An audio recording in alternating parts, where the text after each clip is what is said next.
નમસ્કાર વિદ્યાર્થી મિત્રો, મારી યુટ્યુબ ચેનલ ઇંગ્લિશ વિંગ્લિશમાં આપ સૌનું હાર્દિક સ્વાગત છે.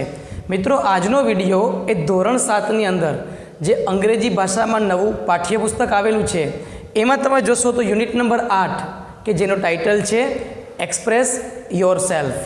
આ યુનિટની અંદર તમે જોશો તો અલગ અલગ સેક્શન આવેલા છે અને એમાંનો એક સેક્શન એટલે કે વોકેબ્યુલરી. વોકેબ્યુલરીનો અર્થ થાય છે શબ્દ ભંડોળ. તો આપણે મિત્રો આ સેક્શનની અંદર નવા નવા શબ્દ શોધવાના છે, એના વિશે જાણવાનું છે અને સમજવાનું છે. તો ચાલો આપણે જોઈએ વન બાય વન એક્ટિવિટી. તો સૌથી પહેલાં તમે જોશો અહીંયા તો આપણને એ નામની જે એક્ટિવિટી આપેલી છે, ફાઇન્ડ ધ ગિવન વર્ડ્સ. અહીંયા જે શબ્દ આપ્યા છે એ આપણે એમાં શોધવાના છે એન્ડ મેક મિનિંગફુલ સેન્ટેન્સીસ, અને એ શબ્દ આવી જઈને એવું વાક્ય બનાવવાનું છે. તો સૌથી પહેલાં આપણે શબ્દ શોધીએ આની અંદર. તો પહેલો શબ્દ છે જીન. તો જો આ શબ્દ આપણને રેડીમેડ મળેલો છે, DJINN, બરાબર, જીન. બીજો શબ્દ છે ફેચ. ફેચ એટલે કે જઈને લઈ આવવું, FATC અને H. ત્યાર પછી છે ટ્રોટ, TROT. તેના પછી છે ડેઝર્ટ. ડેઝર્ટ અહીંયા આપેલું છે રણ. સ્વોર્ડ, SWORD, અહીંયા ડી નીચે આપેલ છે. અને લાસ્ટ આપ્યું છે સ્ટોર્મ, STORM, સ્ટોર્મ. તો આ બધા શબ્દ આપણે ગ્રીડની અંદર શોધ્યા. હવે આ શબ્દ આવી જાય ને એવું આપણે વાક્ય બનાવવાનું છે. તો અહીંયા તમે જોશો કે તમારા માટે રેડીમેડ વાક્ય તૈયાર રાખ્યા છે. પહેલું હતું ડેઝર્ટ, બરાબર. તો ડેઝર્ટનું શબ્દ વાક્યનો જવાબ બનાવેલો છે ધ ડેઝર્ટ ઇઝ બ્યુટીફુલ, જે આપણને આપેલું છે. ત્યાર પછી બીજું છે જીન. તો એમાં વાક્ય કેમ બનશે? તો કે the magical genie granted the boy 3 wishes. Magical જીને બાળકને 3 ઈચ્છાઓ મંજૂર કરી. ત્રીજું આપ્યું છે ફેચ. ફેચનું વાક્ય બનેલ છે કે our smart dog loves to fetch the stick from the pond. તળાવમાંથી લાકડી છે એ લઈ આવવા માટે એને ખૂબ ગમે છે. Trott. The horse began to trot slowly across the open fields. કે ખુલ્લા ખેતરમાં જે ઘોડો છે એ ધીમે ધીમે શું કરે છે? ટ્રોટ કરવા લાગ્યો, એટલે કે વિહરવા લાગ્યો. એના પછી આપણે જોઈએ પાંચમું સ્વોર્ડ. ધ બ્રેવ વોરિયર ફોટ વેલિયન્ટલી, વાયોલેન્ટલી હોય છે ખરેખર, VOLI. એ શબ્દ છે આપણે થોડોક ચેન્જ કરી નાખીએ મિત્રો, થોડી પ્રિન્ટિંગ મિસ્ટેકને કારણે આ શબ્દ છે ને એ આપણે ચેન્જ કરી નાખીએ. અહીંયા શબ્દ આવશે violently. With his sharp sword. પોતાની પાસે જે તીક્ષ્ણ તલવાર છે એનાથી ભયંકર રીતે યુદ્ધ કરવા લાગ્યા. છઠ્ઠું છે સ્ટોર્મ. અ હેવી થંડર સ્ટોર્મ. સ્ટોર્મ કયો કે થંડર સ્ટોર્મ કયો, બરાબર, એટલે વાવાઝોડું. Damage the old wooden roof last night. ગઈ રાત્રે તેણે લાકડાનું જે છાપરું છે ને એને ડેમેજ કર્યું, નુકસાન પહોંચાડ્યું. તો આ હતા આપણે શબ્દના ઉપયોગ કર્યા. બધા શબ્દના ઉપયોગ આવી ગયા છે. ત્યાર પછી જોઈએ આપણે નેક્સ્ટ એક્ટિવિટી. અહીંયા તમે જોશો બી એક્ટિવિટીમાં write the words in reverse order. Reverse એટલે કે ઉલટું, પાછળથી. Find meaning from the dictionary and make meaningful sentence. Example તરીકે આપણને આપ્યું છે કે વાવ, તો તમે પાછળથી લખશો તો પણ એ સેમ ટુ સેમ એ જ શબ્દ મળશે. હવે એનો મિનિંગ આપણે શોધવાનો છે ડિક્શનરીમાંથી અને એનું વાક્ય બનાવવાનું છે.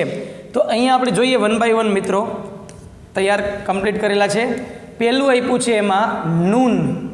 નૂન એટલે બપોર થઈ ને, તો પાછળથી તમે વાંચશો ને તો નૂન જ થશે. મિનિંગ, એનો અર્થ શું થાય? તો કે 12 o'clock in the middle of the day. દિવસમાં એક્ઝેક્ટ 12 વાગે એને નૂન કહેવાય છે.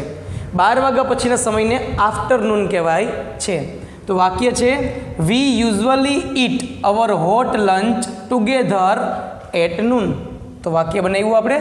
બીજો શબ્દ છે આઈ. તો એમાં પણ આઈ થશે. Meaning the organ of sight in human beings and animals. એટલે કે માણસો અને પ્રાણીઓમાં જોવા માટે વપરાતો અંગ એટલે કે આંખ.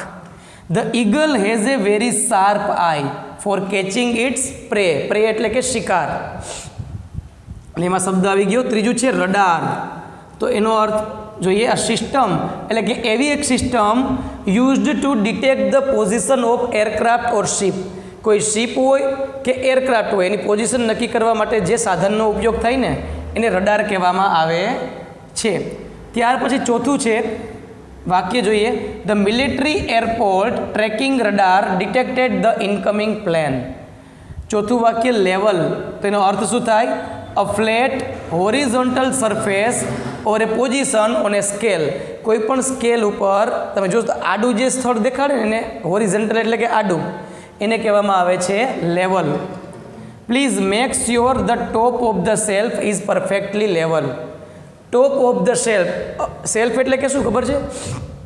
આપણે કોઈ પણ માળિયું હોય ને અભેરાઈ જેને આપણે કહીએ, એનું લેવલ છે એ જોવાનું કે કેવું છે, પરફેક્ટ છે કે નહીં. પાંચમો શબ્દ છે રિફર. તો એનો અર્થ થાય છે to turn to or look at something for information. માહિતી માટે આપણે કઈ વસ્તુ જોઈએ અથવા તો શોધીએ એને કહેવાય રિફર કર્યું. You should refer to the instruction dictionary for help. કે તમારે મદદ માટે, સૂચના માટેની જે ડિક્શનરી આપી છે એને રિફર કરવી જોઈએ, એટલે કે એમાં પસાર થવું જોઈએ. પછી ડીડ, ડીડ એટલે કાર્ય.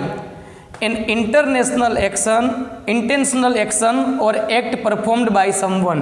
ઇન્ટેન્શનલ એક્શન એટલે કે ઈરાદાપૂર્વકનું કાર્ય અથવા તો એવું કાર્ય કે કોઈ વ્યક્તિ દ્વારા થતું હોય એને કહેવાય છે કાર્ય. તો વાક્ય કેવી રીતે બનાવશું? Helping A blind person cross the street.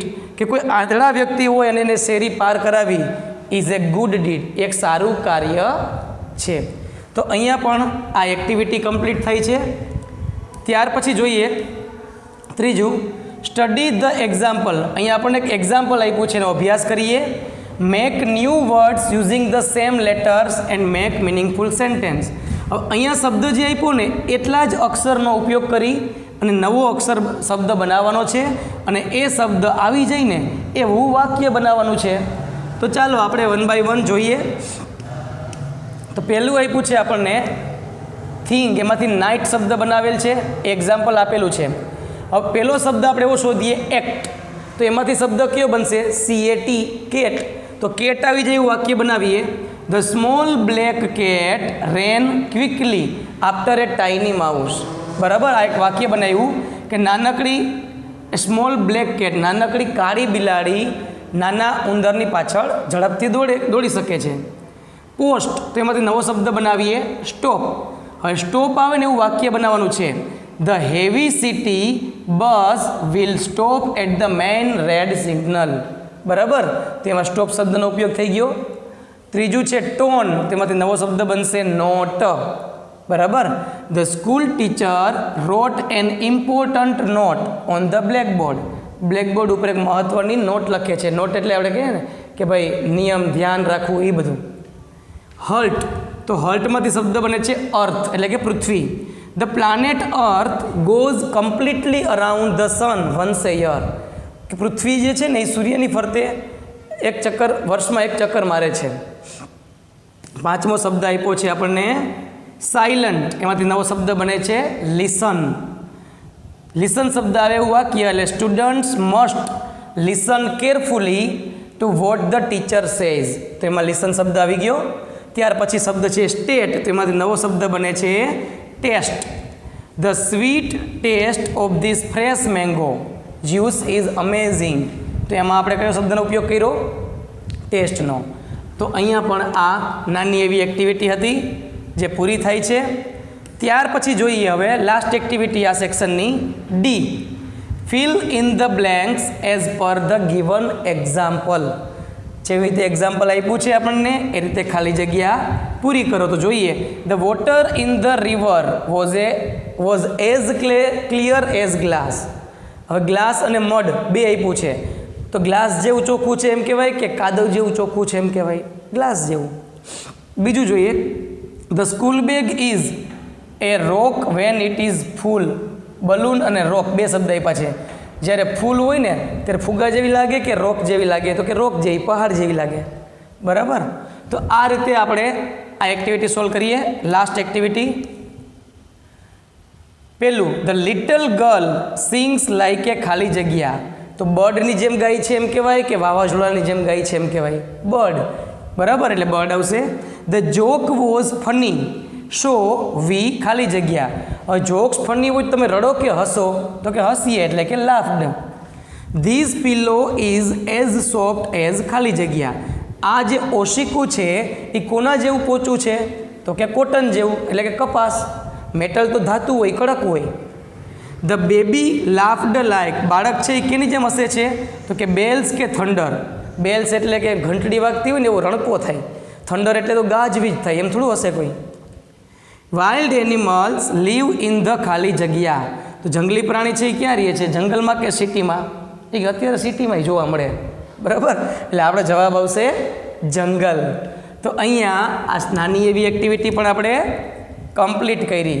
તો મિત્રો અહીંયા આપણે જે વોકેબ્યુલરી નામનું જે સેક્શન છે ને એ પૂરો થાય છે. તો તમે જોયું હશે કે આમાં કેટલા બધા નવા નવા શબ્દ આપણને જાણવા અને શીખવા મળ્યા. આ ફાયદો છે વોકેબ્યુલરી સેક્શનનો. તો મિત્રો મને આશા છે કે તમને આ આખો સેક્શન ખૂબ જ સરળતાથી સમજાઈ ગયો હશે. અને છતાં પણ કંઈ પણ પ્રશ્ન હોય ને તમે મને કોમેન્ટ બોક્સમાં પૂછી શકો છો. હું એનો જવાબ ચોક્કસ આપીશ. અને જો આ વિડીયો ગમ્યો હોય તો લાઈક કરજો, શેર કરજો અને સબસ્ક્રાઈબ જરૂર કરજો. અસ્તુ. જય હિન્દ, જય ભારત.